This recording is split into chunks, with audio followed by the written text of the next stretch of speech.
Ayan, si Kuyang Dis. Magba-barbecue na naman po. Tsaka iinom siya mag-isa. Naboboring lang po. Kaya yan, naisipang mag-barbecue. Napakasarap niyan. Ayan.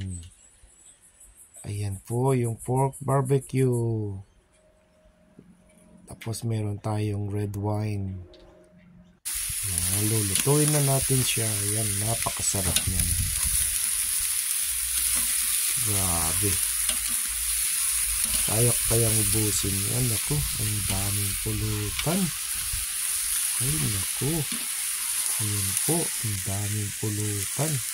Ayan, pinahiran ko siya ng sauce niya na may konting pampasarap.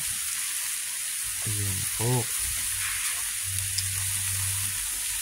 Grabe, ayan o. Kayang ubusin yan. Tapos may liampo pa tayo. Ayan. Simpleng marinated lang siya. Asin lang po yan. Asin, paminta. Huwag na lagyan ng olive oil kasi mamantika na siya. Grabe, sarap niyan. Sausaw mo sa sukat, chili, sibuyas. Ay, nako. Grabe.